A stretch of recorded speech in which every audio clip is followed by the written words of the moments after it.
So hello everyone. तो आज से मैं आपके लिए एक न्यू वीडियो सीरीज़ लेके आ रहा हूँ, स्पेशली यूपीएससी और एमपीपीएससी की प्रिपरेशन के लिए। इसमें हम पहले हिस्ट्री से स्टार्ट करेंगे, एंशियन हिस्ट्री से हम इसमें स्टार्ट करेंगे, और यूपीएससी एंड एमपीपीएससी की जो एग्ज़ामिनेशन है उसमें प्रीलिम्स और मेंस दोनों के टॉपिक्स को हम कवर करते हुए इसमें चलेंगे। तो जितने भी इसमें इंपॉर्टेंट थिंग्स हैं एमसीक्यू वाइज और मेंस के आंसर लिखने के लिए, स्पेशली यूपीएससी और एमपीपीएससी में, तो दोनों में हम चीज़ें इसमें कवर करेंगे। तो सबसे पहले मेरे बारे में मैं थोड़ा आपको इंट्रोडक्शन दे देता हूँ। तो मेरा नाम है मयंक माहेश्वरी, और एज ए एजुकेशन वाइज मैंने बीई करी है इन मैकेनिकल इंजीनियरिंग, और उसके बाद मैंने एमए किया है in history. Competition exam wise UPSC civil services exam prelims मैंने 2 टाइम्स क्लास क्वालिफाई किया है, और एमपीपीएससी का जो प्रीलिम्स है वो भी मैंने 2 टाइम क्वालिफाई किया है, और मेंस भी दिया है। उसके साथ साथ एमपीपीएससी का जो फॉरेस्ट सर्विस मेंस एग्जामिनेशन है वो भी मैंने दिया है। इसके अलावा मैंने अन अकेडमी पर भी एज ए एजुकेटर वर्क किया है। आप अन अकेडमी पर मेरा नाम सर्च कर सकते हैं यूपीएससी सेक्शन में, वहाँ पर भी मैंने एज ए एजुकेटर वर्क किया है। और आज से मैं अपना एक इंडिपेंडेंट वीडियो सीरीज स्टार्ट कर रहा हूँ यूपीएससी और एमपीपीएससी को कवर करने के लिए। ठीक है, तो चलो स्टार्ट करते हैं। आप मुझसे कनेक्ट हो सकते हैं इस पे टेलीग्राम पे आप मयंक माहेश्वरी 7 सर्च करेंगे तो आप वहाँ पर मुझसे कनेक्ट हो सकते हैं। आप वहाँ अपने फीडबैक और क्वेश्चन भी आप पूछ सकते हैं मयंक माहेश्वरी 7 पे। तो चलिए स्टार्ट करते हैं। तो एक्चुअली ये जो वीडियो सीरीज में स्टार्ट कर रहा हूँ ये है यूपीएससी और एमपीपीएससी दोनों एग्जाम्स को कवर करने के लिए। ठीक है, अगर आप यूपीएससी की प्रिपरेशन कर रहे हैं तो आप ये देख सकते हैं, अगर आप एमपीपीएससी की प्रिपरेशन कर रहे हैं तो भी आप देख सकते हैं, और अगर आप दोनों प्रिपरेशन एक साथ कर रहे हैं तो खैर ये तो आपके लिए बेनिफिशियल है ही सही। ठीक है, ओके। तो स्टार्ट करते हैं। सबसे पहले हम स्टार्ट करेंगे हिस्ट्री में हड़प्पन सिविलाइजेशन से मैं स्टार्ट कर रहा हूँ। इससे पहले भी प्री हिस्ट्री से भी हम स्टार्ट कर सकते हैं, बट वो इतना यूज़फुल नहीं है। अगर होगा तो फिर हम उसको भी कवर कर लेंगे, बट डायरेक्ट मैं हड़प्पन सिविलाइजेशन से स्टार्ट कर रहा हूँ। तो चलो स्टार्ट करते हैं हड़प्पन सिविलाइजेशन। और ये इसको हम एक और नाम से भी जिसको जानते थे, इंडस वैली सिविलाइजेशन। इसको इंडस वैली सिविलाइजेशन ये इसका ओल्ड नेम है। पहले इसका नाम इंडस वैली सिविलाइजेशन था, आईवीसी। अब ये क्यों था इंडस वैली सिविलाइजेशन और हड़प्पा नाम क्यों चेंज हो गया?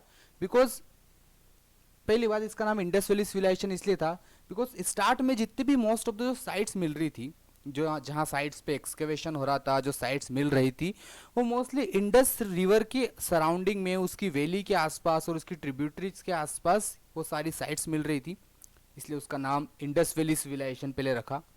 और यहाँ पे एक चीज़ ये इंपॉर्टेंट है कि ये जो नाम है इंडस सिविलाइजेशन, ये रखा था जॉन मार्शल ने। जॉन मार्शल ने सबसे पहले नेम यूज किया था इंडस सिविलाइजेशन का। ठीक है, लेकिन धीरे धीरे जैसे जैसे एक्सकेवेशन होता गया तो जो साइट्स है वो इंडस रिवर और उसकी ट्रिब्यूटरीज से भी काफ़ी दूर साइट्स मिलने लग गई। तो फिर इसका नाम जो है, बाद में इसका नाम चेंज होके हो गया है हड़प्पन सिविलाइजेशन। और हड़प्पन सिविलाइजेशन क्यों? बिकॉज हड़प्पा जो है वो फर्स्ट साइट थी जहां पे एक्सकेवेशन हुआ था। Harappa was the first site to be discovered, तो इसलिए अब इसका नाम जो है हड़प्पा से हड़प्पन सिविलाइजेशन इसका नाम हो गया है। ठीक है, तो चलो नेम तो क्लियर हो गया है। अब देखते हैं इसका टाइम पीरियड।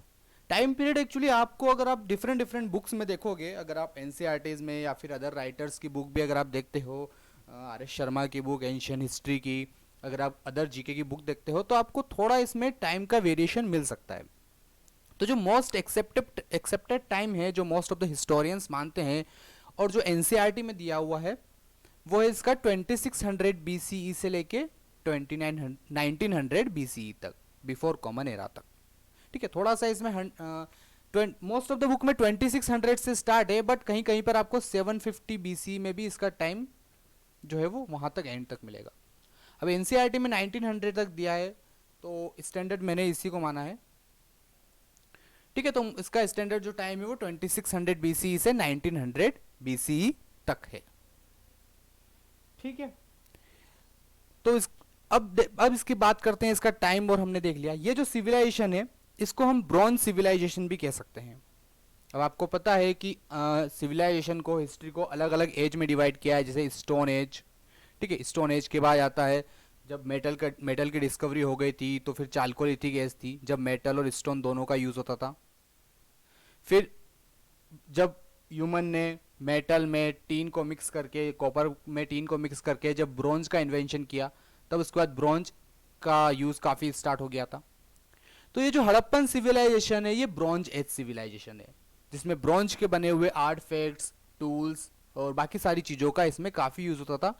तो इसलिए इसको हम ब्रॉन्ज एज सिविलाइजेशन कहेंगे, ठीक है। तो अब आगे देखते हैं कि सिविलाइजेशन का स्प्रेड कहां तक था।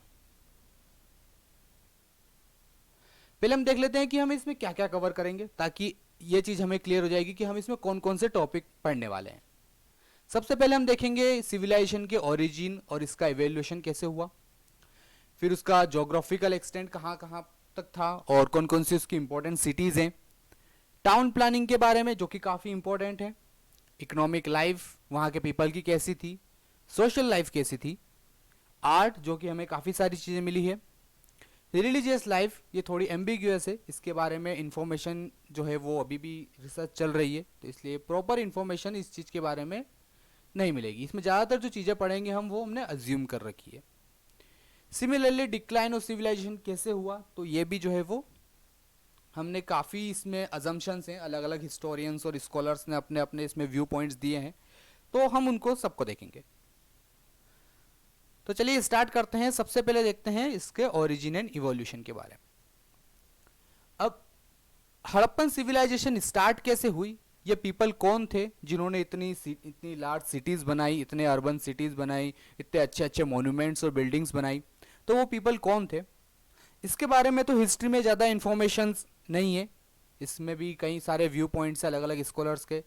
सम जो हिस्टोरियंस से मानते हैं कि ये जो पीपल हैं वो द्रविडियन ओरिजिन के थे, ठीक है। अलग हिस्टोरियंस का अपना अलग अलग व्यू पॉइंट है, तो ये इतना हमारे लिए ज़रूरी नहीं है।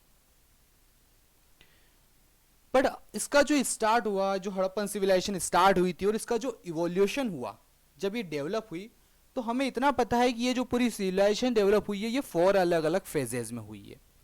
ऐसा नहीं था कि सडनली सिविलाइजेशन स्टार्ट हो गई, सडनली सिटीज़ वहाँ पर बन गई। इसमें भी अलग अलग फेजेस थे, अलग अलग फेजेस में इस पूरी सिविलाइजेशन का डेवलपमेंट हुआ है। तो यहाँ पर हम इसको 4 फेजेस में डिवाइड करेंगे, pre Harappan, early Harappan, mature and let Harappan, ठीक है।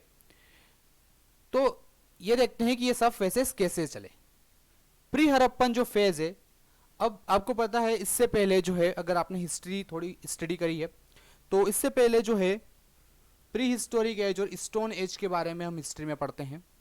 और स्टोन एज में जो लास्ट पीरियड था वो था नियोलिथिक एज, है ना, जिस न्यू स्टोन एज जिसमें ह्यूमन ने एग्रीकल्चर करना स्टार्ट कर दिया था और सेटल्ड ह्यूमन लाइफ स्टार्ट हो गई थी, जिसमें विलेजेस बनने लग गए थे।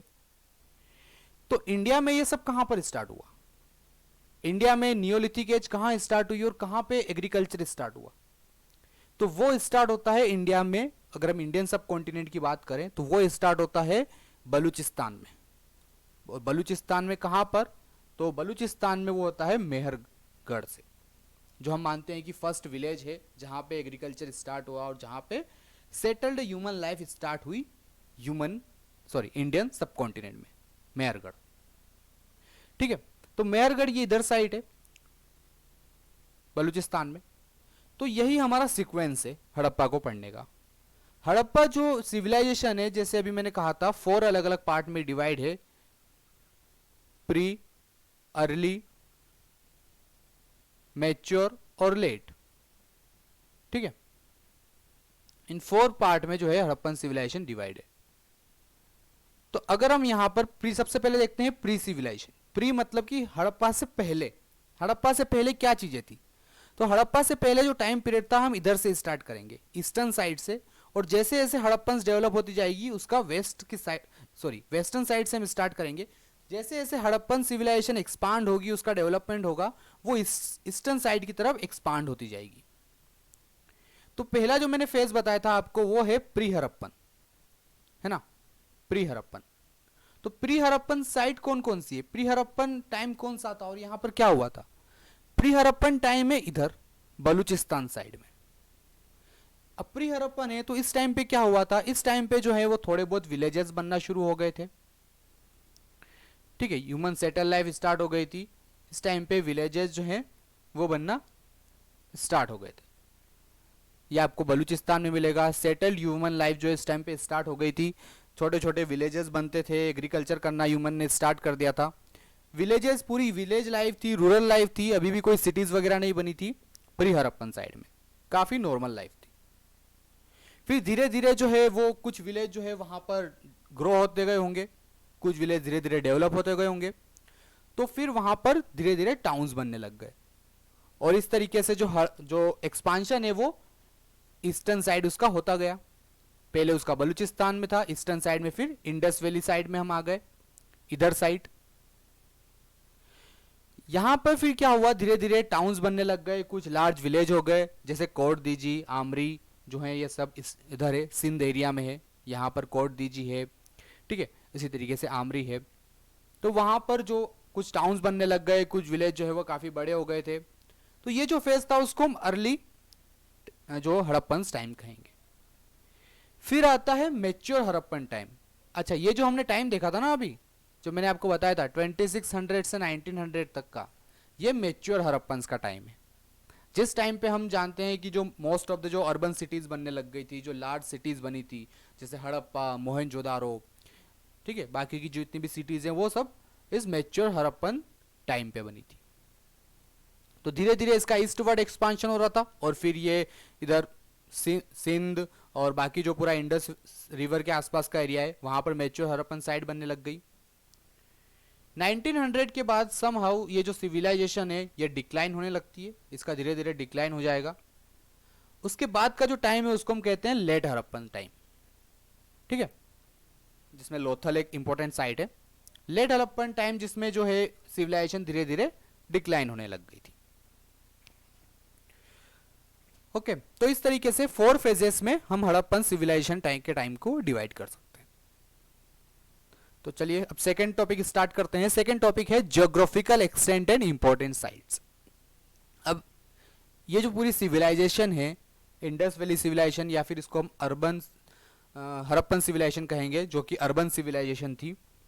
अब इसका एक्सटेंड कहां तक था, कहां कहां पे ये पूरी साइट जो है वो एक्सटेंडेड थी, ठीक है। तो ये एज ए आपको प्रीलिम्स में अलग अलग एमसीक्यूज वाइज क्वेश्चन आ सकता है, ये आपको एज ए मेंस में पूछ सकते हैं, ठीक है। अगर तो इसका जो एक्सटेंट है, अगर हम एमपीपीएससी की बात करें तो उसमें मेंस में इसके डायरेक्ट क्वेश्चन आ सकता है। मेंस अगर आपने क्वेश्चन देखे होंगे एमपीपीएससी के तो वो थोड़े डायरेक्ट क्वेश्चन आते हैं। तो यहाँ पर वो आपसे डायरेक्ट इसका ज्योग्राफिकल एक्सटेंट पूछ सकता है, आपसे इंपॉर्टेंट सिटीज के नाम पूछ सकता है मेंस में। प्री में तो खैर ऑब्जेक्टिव्स हैं ही सही, और यूपीएससी प्री के लिए भी ये इंपॉर्टेंट है। यूपीएससी मेंस की बात करें तो उसमें ज़्यादातर इसका जो आर्ट एंड कल्चर वाला पार्ट है, जो हम इसमें आगे देखेंगे, वो मेंस के लिए ज़्यादा इंपॉर्टेंट है, ठीक है। तो अब इसकी बात करते हैं इसका ज्योग्राफिकल एक्सटेंट। इसका ज्योग्राफिकल एक्सटेंट कहाँ कहाँ तक था। तो इसका ज्योग्राफिकल एक्सटेंट जो है, पाकिस्तान में बलूचिस्तान प्रोविंस, ये पूरी बलूचिस्तान प्रोविंस है, यहां तक इसका पूरा ये पूरे कवर्ड है। सिंध प्रोविंस, पंजाब, दोनों, जो पाकिस्तान वाला पंजाब भी और इंडिया वाला भी है दोनों, हरियाणा, राजस्थान, ठीक है, राजस्थान का भी काफी पार्ट इसमें कवर है, गुजरात। इसके अलावा अगर हम देखें तो महाराष्ट्र, थोड़ा सा महाराष्ट्र का पार्ट भी इसमें आ जाएगा, काफी कम है, और वेस्टर्न यूपी, वेस्टर्न यूपी का पार्ट भी थोड़ा सा इसमें कवर्ड है। तो ये पूरा हड़प्पन सिविलाइजेशन का एक्सटेंट था। इसमें कुछ साइट जो है वो अफगानिस्तान की भी कुछ साइट्स इसमें इंक्लूडेड है। जैसे आप यहाँ पे देख रहे होंगे, आपको ऊपर एक टाउन, यहाँ पे एक नाम दिख रहा होगा, शोरतुगई। तो ये जो साइट है ये भी हड़प्पन साइट थी और ये अफगानिस्तान में लोकेटेड है। तो वहां पर भी हमें हड़प्पन साइट मिली है अफगानिस्तान में, ओनली काफी कम है। इसमें एक शोरतुगई जो है वो इंपॉर्टेंट साइट है। तो ये हमने देख लिया इसका ज्योग्राफिकल एक्सटेंट। ठीक है, अगर हम इसका नॉर्थ साउथ और ईस्ट वेस्ट अगर देखें कि इसकी नॉर्थ टू साउथ और ईस्ट वेस्ट इंपॉर्टेंट सिटीज कौन कौन सी थी और कहाँ तक इसका एक्सटेंट था, तो नॉर्थ सबसे जो नदर्न मोस्ट साइट है हड़प्पन सिविलाइजेशन की वो है मांडा। मांडा जो है जम्मू कश्मीर में है और ये सबसे नदर्न मोस्ट साइट थी। ठीक है, यहाँ पर ये है। सबसे सदर्न मोस्ट जो साइट है वो है देमाबाद, महाराष्ट्र में। ठीक है, ये हो गई सदर्न मोस्ट साइट। सबसे अगर हम वेस्टर्न साइट जो है वो कौन सी थी हड़प्पन्स में, तो वो है सुत्का जेंडोर, बलूचिस्तान में। ये सबसे वेस्टर्न मोस्ट साइट है। और ईस्टर्न मोस्ट साइट इसकी कौन सी है, तो वो है अलामगीरपुर। अलामगीरपुर यूपी में। तो ये इसका north south east west extension है। सबसे northern most site Manda, Jammu Kashmir. Southern most site Daimabad, Maharashtra. Western most site Sutkagen Dor, Baluchistan Pakistan में। और ईस्टर्न मोस्ट साइट है इसकी अलामगीरपुर यूपी में। ठीक है, तो ये तो इसकी चारों डायरेक्शन की साइट हो गई। अब इसके अलावा कुछ और इंपॉर्टेंट साइट हम देख लेते हैं। सबसे पहले स्टार्ट करते हैं पाकिस्तान से। तो वहां पर ऑब्वियसली सबसे इंपॉर्टेंट साइट है वो है हड़प्पा। हड़प्पा जो है वो पाकिस्तान की पंजाब प्रोविंस में है। हड़प्पा जो है वो फर्स्ट सिटी थी जिसको एक्सकेवेट किया था, इसको फाउंड किया था। एंड इट वॉज इसको सबसे पहले एक्सकेवेट किया था, जो हिस्टोरियंस हैं एक्सकेवेशन किया था, दयाराम साहनी जी ने। ठीक, ये नेम जो है वो इंपॉर्टेंट है। दयाराम साहनी जी ने इसको किया था 1921 में। ये जो हड़प्पा साइट है ये रावी रिवर पर लोकेटेड है, ये ध्यान रखना, ये रावी रिवर पर लोकेटेड है पाकिस्तान के पंजाब में। उसके बाद फिर हम देखते हैं जो अगली साइट है वो है मोहनजोदारो। ये जो है पाकिस्तान के सिंध प्रोविंस में है और ये इंडस रिवर पर लोकेटेड है। मोहनजोदारो जो है वो इंडस रिवर पर लोकेटेड है। इसको जो है एक्सकेवेट किया था आर.डी. बैनर्जी ने। रखेल दास जो बैनर्जी हैं उन्होंने इसको एक्सकेवेट किया था। ठीक है, 1922 में। सिंध प्रोविंस में इंडस रिवर पर ये लोकेटेड है। और ये जो है पहले सबसे लार्जेस्ट साइट थी पूरे हड़प्पन सिविलाइजेशन की, ये सबसे लार्जेस्ट साइट थी। बट अब ये नहीं है लार्जेस्ट साइट। अब लार्जेस्ट साइट कौन सी है वो मैं आपको बताऊंगा। तो ये दो तो इंपॉर्टेंट साइट हो गई। इसके अलावा और कौन कौन सी साइट है, तो पाकिस्तान में है कोट दीजी। ठीक है, आमरी, सुत्का जेंडोर तो हमने भी देख ही लिया है। ठीक है, आमरी भी जो है वो पाकिस्तान में है। अल्लादिनो जो है वो भी पाकिस्तान में है। ये जो है कुछ इंपॉर्टेंट साइट है पाकिस्तान में। रहमान डेरी, ये सब पाकिस्तान में इंपॉर्टेंट साइट है। अफगानिस्तान में शोरतुगई, ध्यान रखना ये अफगानिस्तान में है। उसके बाद अगर हम इंडिया में देखें, इंडिया में इसकी कौन कौन सी इंपॉर्टेंट साइट है, तो सबसे पहले यहां पर है रोपर। ठीक है, रोपर के बाद है बनावली हरियाणा में। राखीगढ़ी, राखीगढ़ी जो है अब ये लार्जेस्ट साइट है, पूरे इंडस वैली सिविलाइजेशन की लार्जेस्ट साइट है राखीगढ़ी हरियाणा में। उसके बाद है कालीबंगन, ये हनुमानगढ़ डिस्ट्रिक्ट राजस्थान में है। ठीक है, उसके बाद है आपका, अगर हम इधर चलते हैं गुजरात की तरफ, तो गुजरात में है इंपॉर्टेंट साइट धोलावीरा, लोथल जो कि एक पोर्ट सिटी थी, सुरकोताड़ा, ये वो सिटी है जहां पर ऐसा बोलते हैं कि हॉर्स के रिमेन्स मिले हैं। बट ये जो है वो डिस्प्यूटेड है, क्लियर नहीं है। हम ऐसा मानते हैं कि जो इंडस वैली सिविलाइजेशन है वो हॉर्स सेंट्रिक सिविलाइजेशन नहीं थी, वहां पे हॉर्स का यूज नहीं होता था, क्योंकि कहीं पर भी हमें ऐसे प्रूफ नहीं मिले हैं एक्सेप्ट सुरकोताड़ा। और वहां पर भी जो एक्चुअली एक्सकेवेशन में जो मिला था, जो बोन्स मिली है वो भी डिस्प्यूटेड है, वो भी सम हिस्टोरियंस उसको हॉर्स की नहीं मानते हैं। तो ओवरऑल जो व्यू पॉइंट है वो यही है कि हड़प्पन जो पीपल है उनको हॉर्स का नॉलेज नहीं था।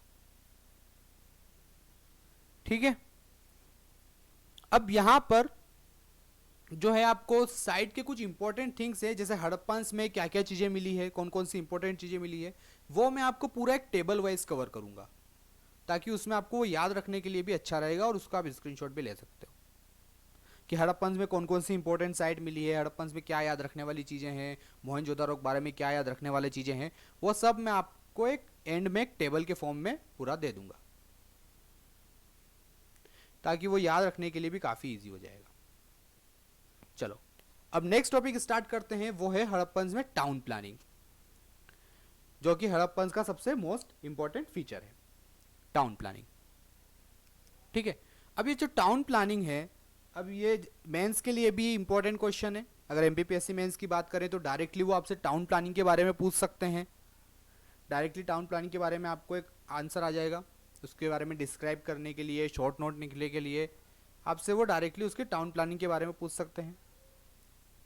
ठीक है, या फिर वो आपसे पूछ सकते हैं टाउन प्लानिंग जो है उसको कंपेयर करके, इंडिया की कोई प्लान सिटी है जैसे चंडीगढ़, उससे वो कंपेयर करते हुए आपसे पूछ सकते हैं कि हड़प्पन्स की जो टाउन प्लानिंग टेक्निक थी और चंडीगढ़ में क्या कॉमन चीज़ें हैं। तो इसमें टाउन प्लानिंग के बारे में हम कवर करते हैं, और प्रीलिम्स के लिए तो खैर है ही सही इंपॉर्टेंट। हड़प्पा जो सिटीज़ है, मोस्ट ऑफ द सिटीज़ में याद रखना, मोस्ट ऑफ द सिटीज़ में, मैं सारी सिटी नहीं बोल रहा हूँ, मोस्ट ऑफ द सिटीज़ है वो 2 पार्ट्स में डिवाइडेड थी। जो वेस्टर्न पार्ट है सिटी का वो थोड़ा स्मॉल होता था और हायर एक प्लेटफॉर्म के ऊपर बना होता था, थोड़ा एक हाई प्लेटफॉर्म के ऊपर वो पूरा प्लेस बना होता था वेस्टर्न वाली साइड में, उसको कहते थे सिटाडेल, या कहीं कहीं पे एक्रोपोलिस भी मिलेगा आपको लिखा हुआ, तो उसको सिटाडेल या एक्रोपोलिस कहते हैं। और ये जो वेस्टर्न वाला पार्ट है वो स्मॉल होता था बट हायर प्लेटफॉर्म पे बना होता था, पूरा ब्रिक्स का प्लेटफॉर्म होता था और उसके ऊपर पूरा ये पार्ट बना होता था। अब इसमें क्या चीज़ें थी, तो जितने भी इंपॉर्टेंट बिल्डिंग्स हैं, जो हमें साइट्स में इंपॉर्टेंट बिल्डिंग्स मिली है, इन बिल्डिंग्स के बारे में हम आगे देखेंगे, जैसे ग्रेट बाथ है, ग्रेनरीज हैं, उसके अलावा जो इंपॉर्टेंट वर्कशॉप्स थी, जो असेंबलीज हॉल हैं, जो भी इंपॉर्टेंट बिल्डिंग्स थी वो सब हमें यहाँ पर सिटाडेल में मिलती है। ठीक है, जैसे बाथ हो गए, ग्रेट बाथ, जो ग्रेनरीज थी, ठीक है, जो असेंबली हॉल्स हैं, इंपॉर्टेंट वर्कशॉप्स हैं, ये सब जो है हमें सिटाडेल पार्ट में मिलता है। इसके अलावा जो दूसरा पार्ट था वो था ईस्टर्न साइड में, ये पार्ट लोअर साइड में था, और यहाँ पर जो काफ़ी लार्ज पार्ट था, यहाँ पर कॉमन पीपल के हाउसेस थे जहाँ पे वो रहते थे और जहाँ पर वर्क करते थे, तो ये ईस्टर्न साइड में था।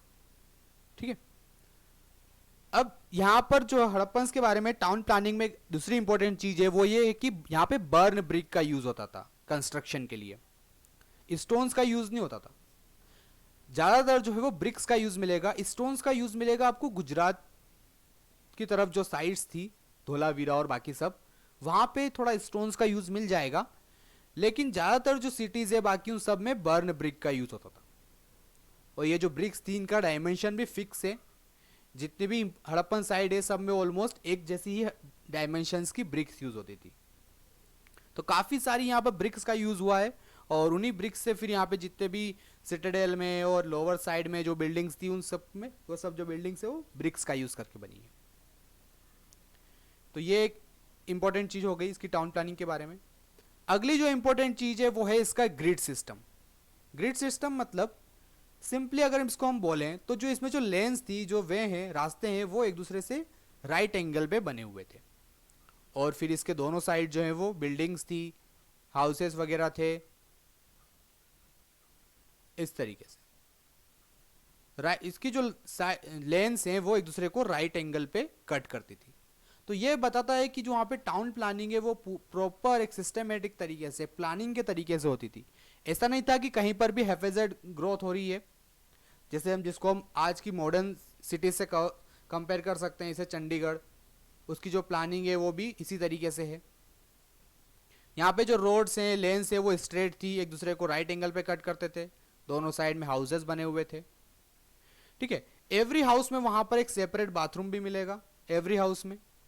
ठीक है, कोर्टयार्ड मिलेगा, कोर्टयार्ड जो है वो सम हाउसेस में था, बाकी एवरी हाउसेस में वहाँ पे एक बाथरूम मिलेगा। और ये जो बाथरूम था वो ड्रेनेज लाइन से कनेक्टेड था, बाथरूम से ड्रेनेज लाइन निकलती थी, और ये जो ड्रेनेज लाइन है वो फिर दोनों जो लेन्स है, जो रोड्स थे, उन ड्रेनेज लाइन से कनेक्ट होती थी।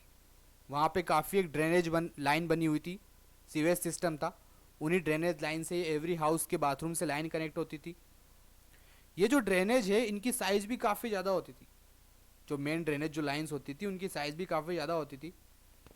इन ड्रेनेज लाइन को ब्रिक से कवर किया था, कहीं पर स्टोन से कवर किया था, बीच बीच में उसमें गैप्स भी थी उसको पीरियोडिकली क्लीन करने के लिए। तो ये सब बताता है कि वो जो हड़प्पन्स पीपल थे वो सैनिटेशन से कितना अवेयर थे। उन्होंने पूरा जो है वो ड्रेनेज सिस्टम भी डेवलप कर रखा था। ठीक है, तो ये टाउन प्लानिंग के बारे में इंपॉर्टेंट चीज़ है। नेक्स्ट देखते हैं इंपॉर्टेंट बिल्डिंग्स वहां पर कौन कौन सी है हड़प्पन्स में जो हमें इंपॉर्टेंट बिल्डिंग्स मिली है। ठीक है, इंपॉर्टेंट बिल्डिंग्स, जो सबसे इंपॉर्टेंट बिल्डिंग है वो है ग्रेट बाथ। ये एक आपको एक बात दिख रहा होगा, रिजर्वायर टाइप, थोड़ा सा रिजर्वायर तो नहीं कह सकते हम इसको, पॉन्ड कहेंगे। एक ग्रेट बाथ ये मिला है हमें मोहनजोदारो में। ठीक है, मोहनजोदारो में। वैसे वहाँ की जितनी भी सिटीज़ है ना, सब में ऐसे बात होते थे, बट ये जो ग्रेट बात है जिसकी साइज़ काफ़ी ज़्यादा है, ये हमें मोहनजोदारो से मिला है। इसके दोनों तरफ जो है वो स्टेयर्स थी, और ये जो पूरा इसका फ्लोर है वो बर्न ब्रिक से कवर था, मतलब इसमें क्रैक्स भी नहीं है, इतना अच्छा इसका पूरा कंस्ट्रक्शन किया था। इसमें पूरा एक साइड में वेस्ट वाटर को निकालने के लिए एक पैसेज भी था। इसके चारों तरफ जो है जो रूम्स बने हुए थे, एक रूम में वेल भी है, काफ़ी लार्ज वेल भी मिला है, जिससे वाटर जो है इसमें लेके आते थे, ड्रेन करते थे। ये जो ग्रेट बात है, अब इसका यूज़ क्या था? तो ये जो ग्रेट बात है उसका यूज़ हमें क्लियर नहीं है, हो सकता है वो कुछ रिलीजियस पर्पस के लिए, कुछ सेरेमोनियल पर्पस के लिए वो इसका यूज़ करते होंगे। ठीक है, तो ये ग्रेट बात है, बट ग्रेट बात ये जो है वो ड्रेनेज सिस्टम है, जो मैंने अभी बताया था, इस तरीके की वहाँ पे ड्रेनेज लाइन होती थी। बट ये जो ग्रेट बात है वो सबसे लार्जेस्ट बिल्डिंग नहीं है मोहनजोदारो की। सबसे जो लार्जेस्ट बिल्डिंग है मोहनजोदारो की वो वहाँ की एक ग्रेट ग्रेनरी है। ग्रेट ग्रेनरी जिसमें वो अपने वीट और बार्ली, राइस ये सब स्टोर करते थे। ग्रेट ग्रेनरी जो है वहाँ की लार्जेस्ट साइट। ऐसे ग्रेनरी वहाँ पे ऑलमोस्ट एवरी सिटी में अवेलेबल थी। जैसे हड़प्पा में जो है हमें टोटल 6 ग्रेनरी मिली है, इस तरीके से लाइन वाइज हमें टोटल 6 ग्रेनरी मिली है हड़प्पा में। तो और इसके अलावा असेंबली हॉल्स भी हमें वहाँ से मिले हैं। तो ये कुछ इंपॉर्टेंट बिल्डिंग्स है। अब जैसे मैंने कहा था आपको कि सिटी वाइज जो लिस्ट है वो मैं आपको लास्ट में प्रोवाइड कर दूंगा, लास्ट में हम उसको डिस्कस भी कर लेंगे कि कौन कौन सी सिटी में क्या क्या इंपॉर्टेंट साइट जो है हमें मिली है। ठीक है, तो चलो नेक्स्ट टॉपिक स्टार्ट करते हैं। तो ये हो गया वहाँ की टाउन लाइफ के बारे में। अब बात करते हैं इकोनॉमिक लाइफ। ठीक है, आज हम इकोनॉमिक लाइफ, तो इस वीडियो में इकोनॉमिक लाइफ तक कवर करेंगे, फिर नेक्स्ट वीडियो में मैं इसके आगे से कवर करूंगा। इकोनॉमिक लाइफ अगर हम देखें हड़प्पन्स की, तो हड़प्पन्स जो है वो अर्बन सिविलाइजेशन थी, इसलिए वहां पर पीपल जो है वो एग्रीकल्चर नहीं करते थे। सिटीज में एग्रीकल्चर नहीं होता था, विलेजेस में होता था, सिटीज में एग्रीकल्चर नहीं होता था। तो सिटीज में पीपल जो है वो काफ़ी अलग अलग एक्टिविटीज़ में इन्वॉल्व थे। वहाँ पे एग्रीकल्चर तो होता था बट वो विलेजेस में होता था, सिटीज़ में नहीं होता था। तो वहाँ पे हड़प्पन्स के टाइम पे काफ़ी डेवलपमेंट हुआ था एग्रीकल्चर में, अलग अलग क्राफ्ट्स में, ट्रेड में, इंडस्ट्रीज एक्टिविटीज़ में। सबसे पहले हम एग्रीकल्चर की बात करें जो कि आसपास के विलेजेस में होता था, तो जो इम्पोर्टेंट क्रॉप्स है वो वीट वहाँ की एक इम्पोर्टेंट क्रॉप थी, बार्ली, सीसमम, मस्टर्ड, कॉटन काफ़ी इंपॉर्टेंट क्रॉप थी। इवन ऐसा बिलीव करते हैं कि हड़प्पन पीपल जो है वो फर्स्ट पीपल थे जिन्होंने कॉटन का यूज़ करना स्टार्ट किया था। ठीक है, तो कॉटन भी वहाँ पर ग्रो होता था। राइस के भी हमें एविडेंस मिले हैं, बट राइस के एविडेंस जो है वो इतने ज़्यादा नहीं है as compare to wheat and barley.